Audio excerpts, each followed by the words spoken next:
Irmãos queridos, nós vamos ler a palavra de Deus e eu convido você para abrir sua Bíblia comigo no segundo livro dos Reis. Segundo livro dos Reis, capítulo 20.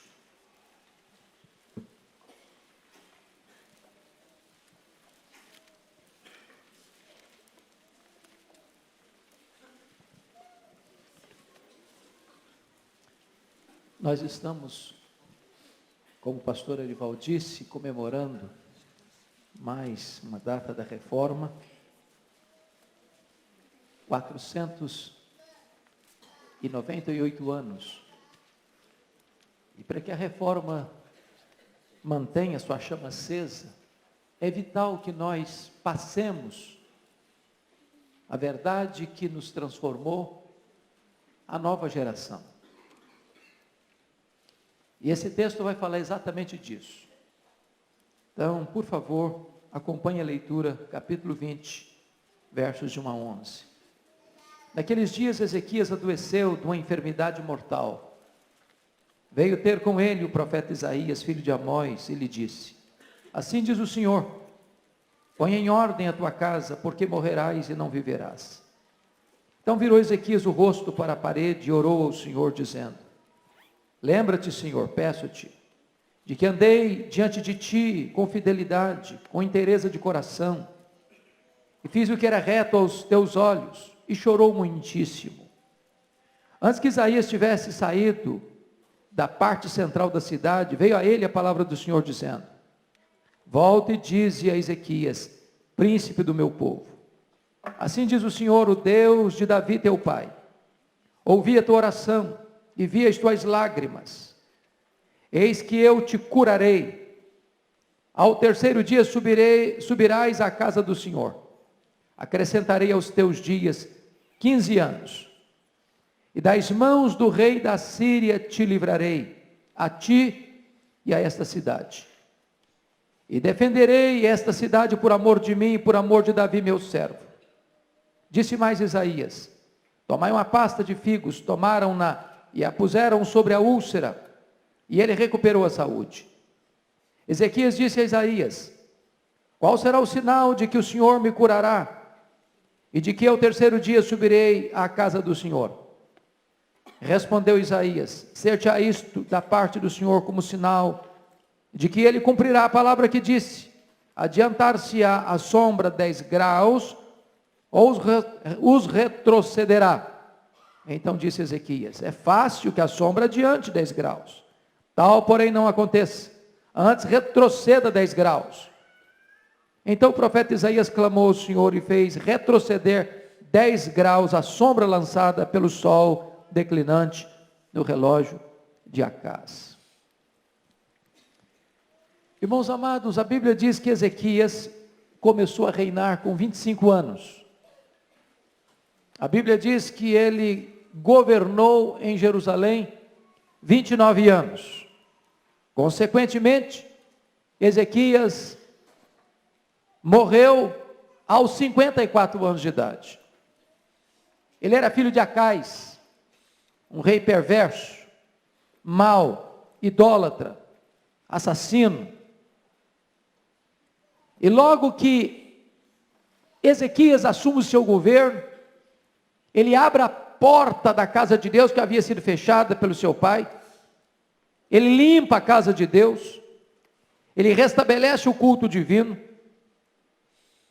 ele promove uma espécie de reforma em Judá, ele experimenta um poderoso reavivamento espiritual, e por influência dele, Jerusalém e Judá é livre de uma invasão avassaladora da Síria, que já havia levado o reino do norte para o cativeiro.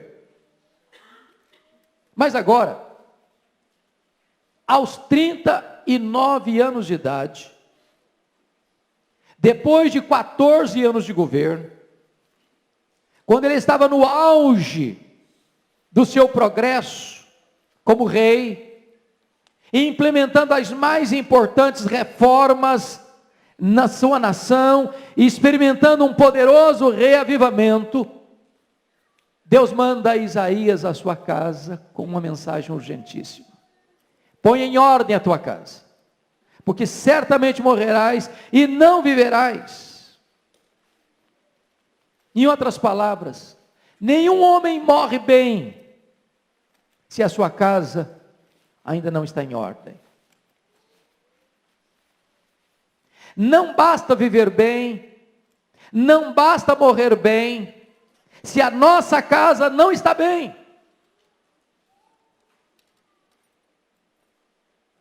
E aqui nós encontramos um princípio, irmãos, muito solene. E eu como pai, e você como pai e mãe, você como avô e avó, essa palavra tem um peso muito forte para o nosso coração.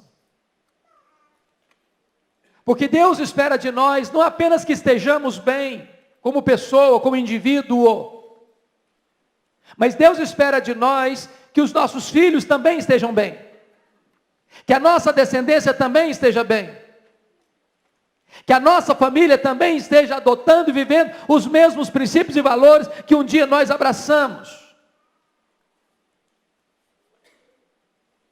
E diz a Bíblia que quando Isaías deixa esse recado com ele, tão solene, põe em ordem a tua casa, não apenas a tua vida, mas a tua casa, que Ezequias então ora, que Ezequias então chora, e ele diz para Deus: lembra-te, Senhor, verso 3, peço-te de que andei diante de ti com fidelidade, com inteireza de coração, e fiz o que era reto aos teus olhos, e chorou muitíssimo. Esse homem é um homem que tem tanta intimidade com Deus, que o profeta não tinha nem saído do centro da cidade ainda, quando Deus escutou a sua oração. E mandou o profeta: vai lá de novo. Fala para o Ezequias que eu ouvi a oração dele.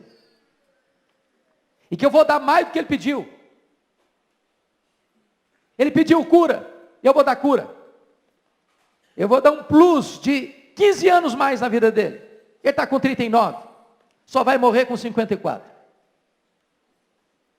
E eu vou fazer mais, eu vou libertar a cidade dele, de Jerusalém, e o seu reino, do poder da Síria. E aí Ezequias pede um sinal.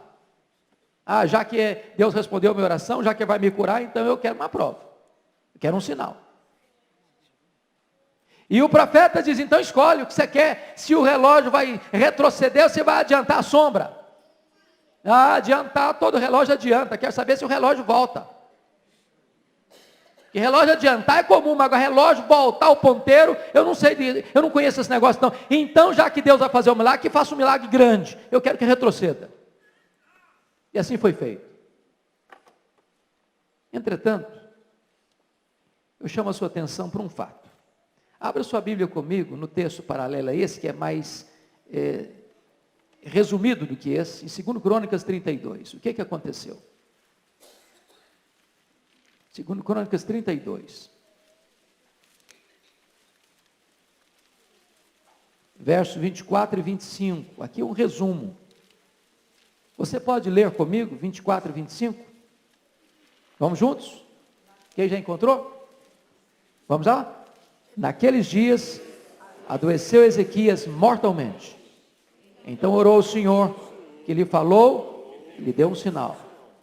Mas não correspondeu Ezequias aos benefícios que lhe foram feitos, pois o seu coração se exaltou, porque houve ira contra ele e contra Judá e Jerusalém. Você parou para perceber o que está acontecendo aqui? O que Deus mandou fazer? Põe em ordem a tua casa. E o que ele pede para Deus? Cura. E ele recebe a cura. Mas ele não realiza aquilo que Deus o ordenou fazer. Põe em ordem a tua casa. Deixa eu dizer uma coisa para você, querido. Receber um milagre de Deus é um grande privilégio. Mas receber um milagre de Deus é também uma imensa responsabilidade. Ele recebeu a bênção, mas não cumpriu a ordem. Ele não pôs em ordem a sua casa. Diz o verso 25, mas não correspondeu Ezequias aos benefícios que lhe foram feitos. Preste atenção aqui, amados. Vamos para o verso 31. Você pode ler comigo? Contudo, quando os embaixadores dos príncipes da Babilônia lhe foram enviados para se informarem do prodígio que se dera naquela terra, Deus o desamparou para prová-lo e fazê-lo conhecer tudo o que lhe estava no coração. Agora eu preciso que você vá comigo de volta para 2 Reis 20. Por favor, volte lá. Para você entender o que está acontecendo aqui. O coração de Ezequias se exalta. Depois de Deus fazer um milagre. Depois de Deus atender a sua oração. Depois de ter experimentado um reavivamento. Depois de ter visto o sinal do favor de Deus. Então vamos lá nos versos 12 a 15, por favor. 2 Reis 20. Vamos juntos? Nesse tempo, Merodach-Baladã, filho de Baladã, rei da Babilônia, enviou cartas e um presente a Ezequias, porque soube que estivera doente. Ezequias se agradou dos mensageiros e lhes mostrou toda a casa do tesouro, a prata, o ouro, as especiarias, os óleos finos, seu arsenal e tudo que se achava nos seus tesouros. Nenhuma coisa houve, nem em sua casa, nem em todo o seu domínio, que Ezequias não lhe mostrasse. Então, Isaías, o profeta, veio ao rei Ezequias e lhe disse, que foi que aqueles homens disseram, e de onde vieram a ti? Respondeu Ezequias, de uma terra longínqua, vieram da Babilônia. Perguntou ele, que viram em tua casa? Respondeu Ezequias, viram tudo quanto há em minha casa. Coisa nenhuma há nos meus tesouros que eu não lhes mostrasse. Agora preste atenção no que vai acontecer aqui. 16 a 19, você precisa ler comigo. Vamos juntos? Então, disse Isaías a Ezequias, ouve a palavra do Senhor. Eis que virão dias em que tudo quanto houver em tua casa, com o que entesouraram teus pais, até o dia de hoje, será levado para a Babilônia. Não ficará coisa alguma, disse o Senhor. Sabe o que está acontecendo aqui? Você vai ser saqueado, você vai ser roubado, você vai ser espoliado. Tudo isso que você ajuntou, e que as gerações anteriores a você ajuntaram, isso tudo vai ser levado para a Babilônia. Mas o pior não tinha acontecido não, a perda maior não era financeira não. Veja o verso 18, vamos juntos? Dos teus próprios filhos, que tu gerastes, tomarão para que sejam eunucos no palácio do rei da Babilônia. Sabe o que está acontecendo aqui? Seus filhos, Ezequias, vão se tornar escravos. Seus filhos. Mas não só escravos, eles vão ser castrados. Eles vão se tornar eunucos. Eles não vão gerar mais filhos. Eu vou interromper a tua descendência. Eu vou acabar com a tua geração.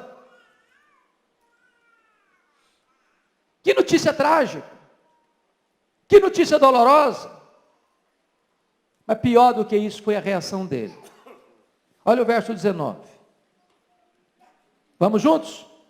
Então, disse Ezequias a Isaías, boa é a palavra do Senhor que disseste. Pois pensava, haverá paz e segurança em meus dias. Meus irmãos, que tragédia. Mas que decepção. Você já escutou um pai falar isso? Olha, seus filhos vão se tornar escravos, seus filhos não vão gerar mais filhos para frente. E esse cara dizer, boa essa palavra. Que coisa maluca. Boa essa palavra? Boa essa palavra? Não era hora desse homem chorar? Não era hora desse homem lamentar? Não era hora desse homem clamar misericórdia para Deus? Mas por que ele disse boa essa palavra? O verso 19 explica, pois pensava, haverá paz e segurança em meus dias. Olha, isso é para a próxima geração, que se vire, que se vire.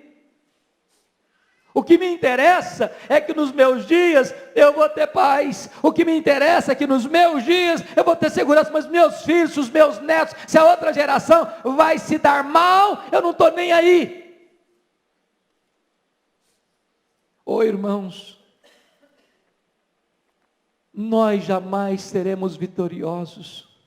Nós jamais preservaremos a sã doutrina, nós jamais hastearemos a bandeira da reforma, se nós não cuidarmos da próxima geração. Se nós falharmos em passarmos esse bastão para os nossos filhos, para os nossos netos, para as próximas gerações. O que acontece com Ezequias? Irmãos, por favor, vamos dar uma olhadinha no verso 21. Ele morre com 54 anos. Nos seus dias a coisa está tudo bem. Mas vamos ver o que vai acontecer na geração futura. Você pode ler comigo? 21. Capítulo 21, versículo 1. Tinha Manassés 12 anos de idade, quando começou a reinar. E reinou 55 anos em Jerusalém. Sua mãe chamava-se Rezibá. Agora, para um pouquinho. Se o Manassés começou a reinar com 12 anos, quando é que ele nasceu? Ele nasceu 3 anos depois que Ezequias foi curado e fez essa oração. Eu fico pensando, pastor Arival, se o Ezequias pudesse imaginar o que seria o filho dele, ele diz, meu Deus, me mata logo, então o senhor não me apressa os dias não, é melhor o senhor me levar agora, porque para gerar um menino complicado desse, para gerar um menino que vai ser um monstro, para gerar um menino que vai ser o pior rei da história, para gerar um homem endemoniado, o senhor podia me levar. Qual o problema de Ezequias? Se eu vou estar em paz os meus dias, se vire a próxima geração, não vou estar aí para ver. Que pegue fogo no circo. Que a coisa desande. Desde que eu me poupe, desde que eu me salve. E quando você começa a ler a história desse camarada, o versículo 2 diz, fez o que era mal perante o Senhor, segundo as abominações dos gentios que o Senhor expulsara de suas possessões, de diante dos filhos de Israel, pois tornou a edificar os altos que Ezequias, seu pai, havia destruído, levantou altares a Baal. Sabe o que ele fez? Ele fez tudo contrário de seu pai. Meu pai fez isso, eu vou fazer o contrário. Meu pai limpou a casa, eu vou sujar a casa. Meu pai abriu a porta, pois eu vou poluir esse templo. Meu pai destruiu os altares, os altares pagãos, pois eu vou construir mais. Por que esse menino está revoltado? Deus disse lá atrás, põe em ordem a tua casa. Irmãos queridos, se você perceber, Manassés foi talvez o homem mais endemoniado da história.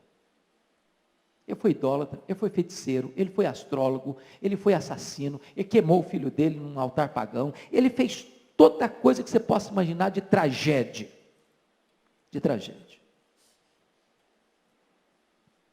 Quer ver outra coisa? O que aconteceu? Porque o filho de Ezequias governou. Abra sua Bíblia comigo lá em Jeremias 15. Por favor. Jeremias 15. Confira isso aí.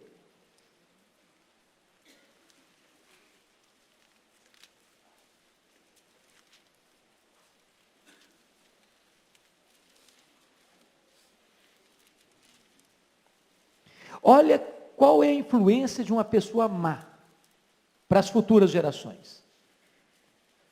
Você pode ler comigo o versículo de 1 a 4? O que está escrito aí? Vamos lá. Disse-me, porém, o Senhor, ainda que Moisés e Samuel se pusessem diante de mim, meu coração não se inclinaria para este povo. Lança-os de diante de mim e saiam. Quando te perguntarem, para onde iremos? Dir-lhes-ás, assim diz o Senhor, o que é para a morte, para a morte, o que é para a espada, para a espada, o que é para a fome, para a fome, o que é para o cativeiro, porque os punirei com 4 sortes de castigos, diz o Senhor, com espada para matar, com cães para os arrastarem, com as aves dos céus e as feras do campo para os devorarem e destruírem. Agora preste atenção no verso 4, entregá-los-eis para que seja um espetáculo horrendo, para todos os reinos da terra. Por causa de quem? Por causa de Manassés, filho de Ezequias, rei de Judá, por tudo quanto fez em Jerusalém. Sabe o que Deus está fazendo? Deus está derramando juízo nas futuras gerações, por causa do reinado, da vida, da influência deletéria, perigosa, danosa de Manassés, filho de quem? Filho de Ezequias. Sabe por quê? Porque recebeu de Deus um milagre, mas não cumpriu a ordem que Deus deu para ele. Ponha em ordem a tua casa.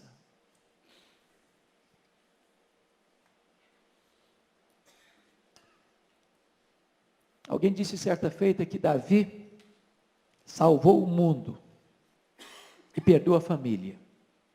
Alguém disse certa feita que Noé salvou a família e perdeu o mundo.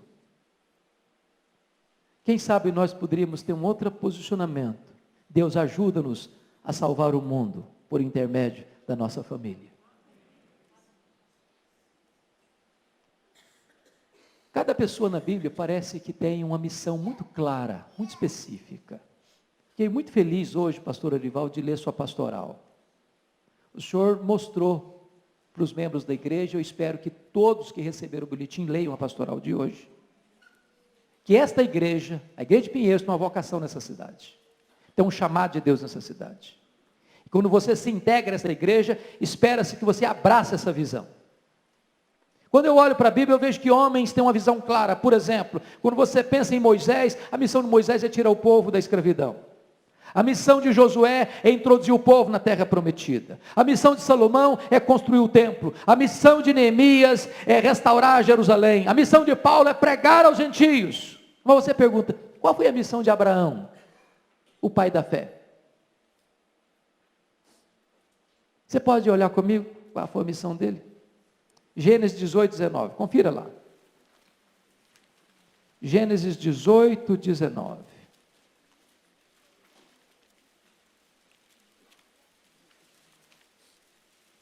Você pode ler com voz alta esse versículo comigo? Porque eu o escolhi para quê? Preste atenção um pouquinho. Deus escolheu Abraão com um propósito. Para quê? Mostra o propósito. Eu o escolhi para quê? Continuemos. Ordene a seus filhos e a sua casa depois dele, a fim de que guardem o caminho do Senhor e pratiquem a justiça e o juízo, para que o Senhor faça vir sobre Abraão o que tem falado a seu respeito. Qual era a missão de Abraão? Qual é a missão de Abraão? Ordene a seus filhos e a sua casa depois dele. A missão de um homem não é apenas ele andar com Deus, ele experimentou um avivamento. A missão de um homem é que ele ande com Deus e ordene a sua casa também andar com Deus. Qual foi o sinal que Deus deu da aliança com Abraão? A circuncisão. E eu imagino que circuncisão naquela época devia ser muito difícil, porque era com faca de pederneira. Já pensou uma faca de pedra? Sem anestesia? Sem penicilina? Sem analgésico? Sabe por que essa marca era no prepúcio, cortando a pele que cobria o prepúcio? Porque este é o órgão reprodutor. Toda vez que uma criança era nascida, era precisado dizer o seguinte: a marca da aliança com Deus precisa estar nessa próxima geração, nessa próxima geração, nessa próxima geração.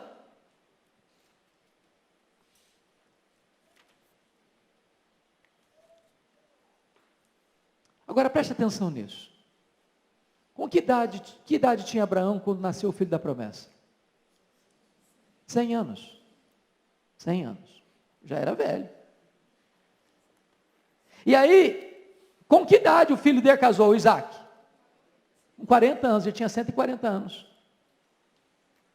Com que idade nasceram os netos de Abraão? Quando Isaac tinha 60. Então Abraão já está com 160. Com que idade ele morreu? Com que idade? 100 e 75, os netos dele tinham 15 anos, eram adolescentes.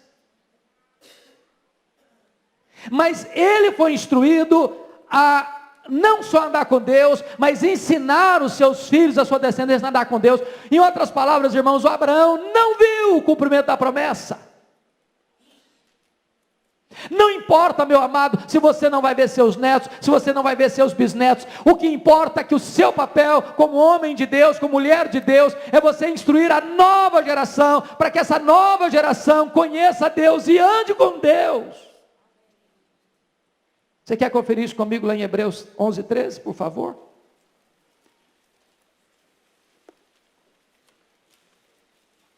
Sobre as promessas de Deus. Hebreus 11, 13. Falando dos patriarcas.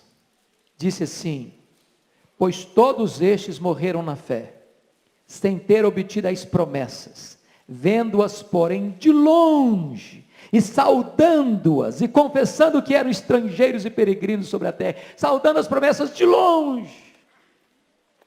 Oh meu Deus, eu não sei se eu vou ver netos, bisnetos, mas eu quero saudar de longe esta promessa, de que o Senhor me chamou, o Senhor me escolheu, para que eu ande na tua presença, e para que a minha nova geração, minha próxima geração, minhas próximas gerações te conheçam e andam contigo.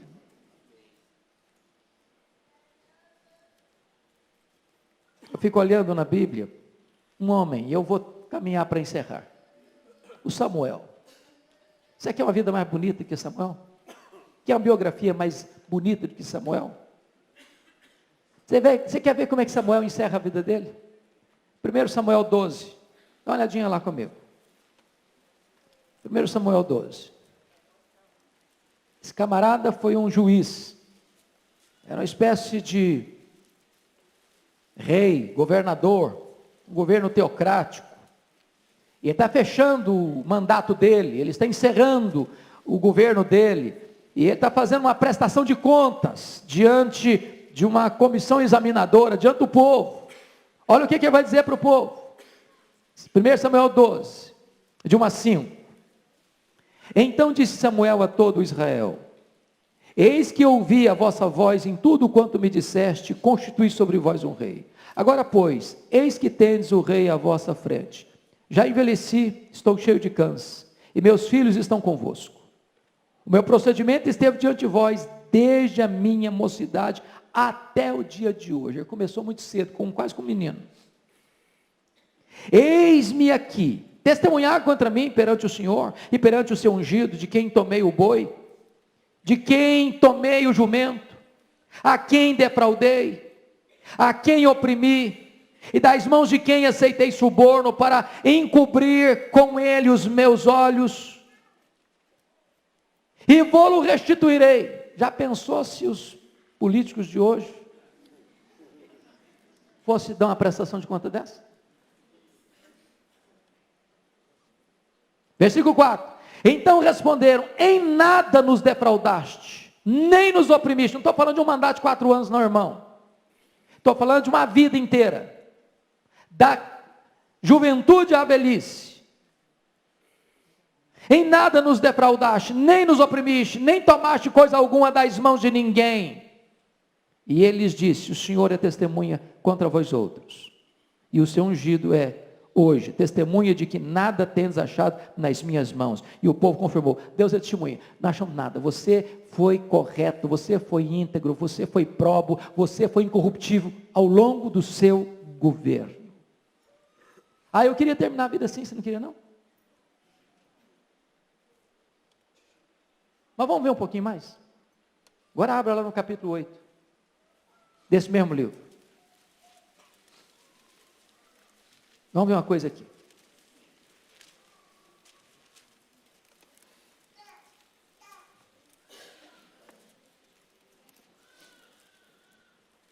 Versículo 8, capítulo 8, versículo 1. Tendo Samuel envelhecido, constituiu seus filhos por juízes sobre Israel. O primogênito chamava-se Joel, o segundo Abias, foram juízes em Berseba. Porém, seus filhos não andaram pelos caminhos dele, e se inclinaram à avareza, e aceitaram subornos, e perverteram o direito. Tudo que o pai não fez, eles fizeram. O pai foi íntegro, o pai não subornou, o pai não roubou, o pai não aceitou propina, o pai não acertou suborno, o pai foi honesto. Os filhos não andaram pelo mesmo caminho. Agora note o versículo 4. Então os anciãos de Israel se congregaram e vieram a Samuel a Ramá e lhe disseram: veja, estás velho, teus filhos não andam pelos teus caminhos. Constitui-nos, pois, agora um rei sobre nós, para que nos governe, como tem dado todas as nações. Estão dizendo, sabe o que estão falando para ele? Falou: Samuel, você está velho, cara, você vai morrer. Se você tivesse mais jovem, Samuel, se tivesse vigor, nós estávamos fechados com você, cara. Fechado com você. O problema todo, Samuel, é que você está velho, você vai morrer daqui a pouco, e seus filhos, meu filho, não estão no mesmo caminho. E para ser governado aí pelos seus filhos, que não têm o mesmo compromisso que você tem, Samuel, sabe o que nós queremos? Nós queremos um rei. Sabe qual foi o ventre da monarquia em Israel? Sabe qual foi o útero que produziu a monarquia em Israel? É que os filhos de Samuel não andaram nos mesmos caminhos do pai.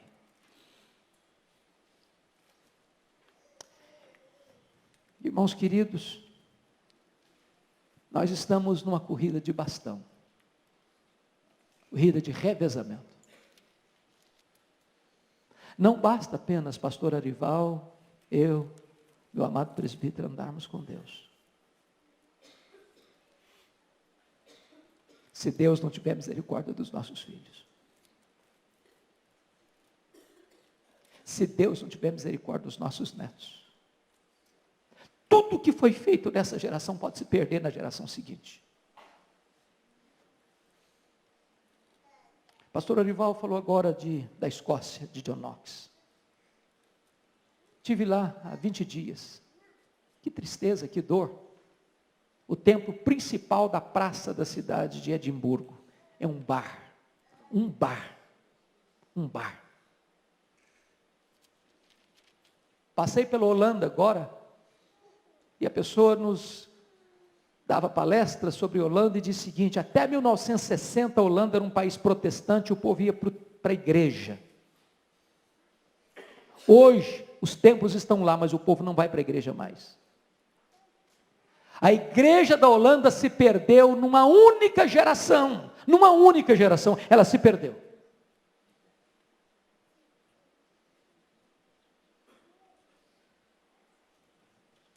Minha oração é que Deus tenha misericórdia de nós, para que os nossos filhos, para que os nossos netos, para que as futuras gerações conheçam o Deus que nós conhecemos, para que a igreja da próxima geração seja uma igreja mais fiel, mais sólida, mais firme.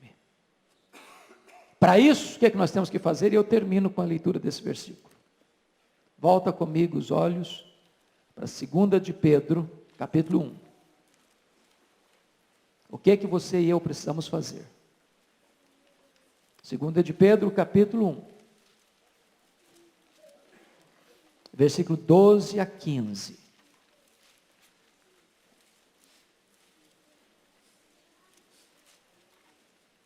Está escrito assim: por esta razão, sempre estarei pronto para trazer-vos lembrados acerca destas coisas, embora estejais certos da verdade já presente convosco e nela confirmados.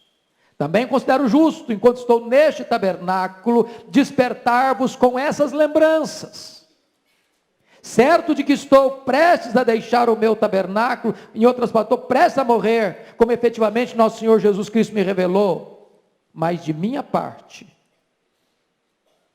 você leu o 15 comigo? Mas de minha parte, esforçar-me-ei diligentemente, por fazer que, a todo tempo, mesmo depois da minha partida, conserveis lembrança de tudo. postura de Pedro é diferente da postura de Ezequias. Se tiver tudo bem nos meus dias, que boa essa palavra. Que a próxima geração se arrebente, estou nem aí. Que Deus tenha misericórdia de nós. Para que nós, mesmo que no portal da morte, estejamos profundamente, diligentemente comprometidos com esta bandeira, que a próxima geração se lembre de tudo aquilo que nós vivemos e que nós ensinamos. Se o pastor Arival me permite, eu gostaria de convidar os pais, os avós que estão aqui. Eu não sei como é que está a sua casa, mas eu queria orar agora para alguns pais. Primeiro para os pais que querem rogar a Deus para que seus filhos andem com Deus. Para que os seus filhos tenham uma experiência profunda, real de conversão, de novo nascimento. Que eles sejam cheios do Espírito Santo. Que eles sejam envolvidos no reino de Deus, na obra de Deus. Segundo, eu gostaria de orar com os pais, cujos filhos estão afastados do Evangelho. Foram criados na igreja, estão longe de Deus. Terceiro, eu gostaria de orar com os pais, cujos filhos ainda não foram convertidos, nunca experimentaram o toque da graça de Deus na sua vida, e que anseiam ver os seus filhos salvos. Se você desejar se levantar do seu lugar, pai, mãe, avô e avó, nós gostaríamos de orar com vocês aqui no altar. Se vocês querem colocar a casa de vocês na presença de Deus. E eu vou pedir o pastor Ival, como pastor da nossa igreja, para fazer esta oração.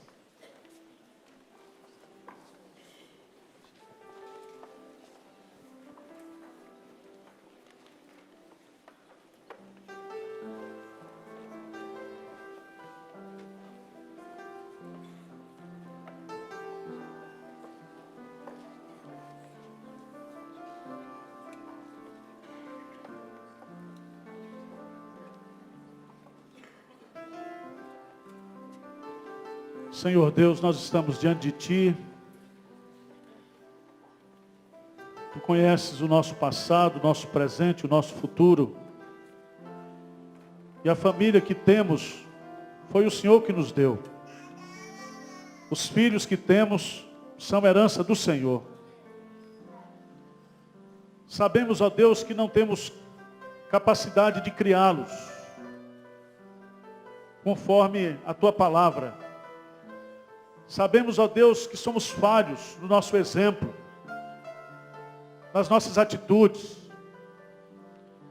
as nossas incoerências, os nossos desequilíbrios.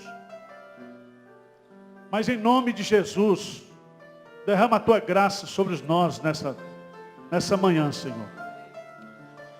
Ajuda-nos, ó Deus, a passar para os nossos filhos e para os nossos netos um legado de fé. Um legado, ó Deus, de vida, de testemunho, Senhor. E que essa nova geração e essas novas gerações sejam mais crentes do que nós. Sejam mais consagrados do que nós. E que o Senhor possa usá-los para fazer uma obra de reconstrução desse país, dessa nação. Que a Igreja Presbiteriana do Brasil, a Igreja Evangélica Brasileira, viva um novo tempo, Senhor. Sob a liderança, sob o impacto do testemunho dos nossos filhos e dos nossos netos. Pai, tira de nós, tira do nosso coração toda soberba, todo orgulho, que nós possamos amar os nossos filhos, os nossos netos, amar uns aos outros, amar a Tua igreja. Ó Deus, que aquilo que ocupa o Teu coração, possa ocupar o coração dos Teus filhos nessa manhã, Senhor. Tem misericórdia de nós. Visita aqueles filhos que foram criados e que estão afastados, Pai. É um mistério, Senhor, assim como aconteceu na vida de Samuel, um homem que foi íntegro, que deu exemplo, mas os filhos não seguiram o caminho dos pais. Deus, tem misericórdia dos nossos filhos, converte os nossos filhos, traga, ó Deus, aqueles que estão afastados, que estão iludidos, que partiram de forma pródiga para conhecer o desconhecido. Visita-os nesta manhã com o Teu Santo Espírito, incomoda-os, Pai.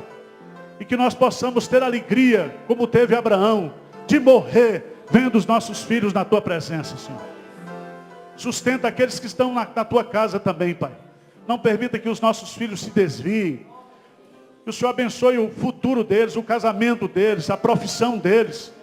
Que o Senhor esteja abençoando-os de toda sorte de bênçãos, Pai. Nós te pedimos humildemente nesta manhã, em nome de Jesus. Amém.